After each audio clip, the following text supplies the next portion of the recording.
Тилектештикти билдирип келдик. Мындай ишти эч кимдин башына жазбасын.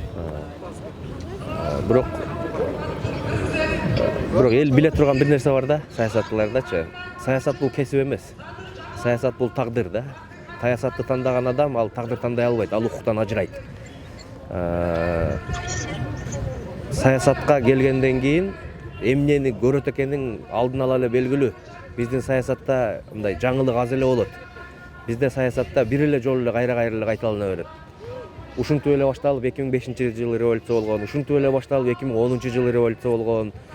Ошого окшогон чоң төңкөрүштөрдүн алдында ушинтип эле саясий куугунтуктар болгон, саясатчылар камалган, запкы жеген. Бири келди, бири кетти, кийинкиси келип кийинкини камады, андан кийинкиси келип кийинкисин камады, бири-биринен өч алды дегендей.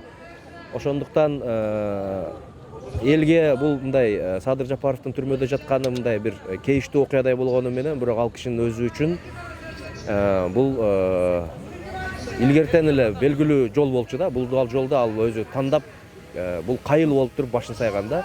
Бирок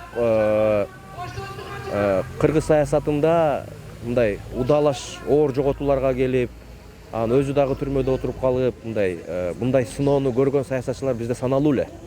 Ошондуктан Садыр Нуркожоевичтин саясаттагы орду, учурдагы акыбалын мен башкачараак баалайм, башка саясатчыларга караганда. Ошондуктан тилектештик билдирип, бүгүн ушул жыйынга келип катышып атам.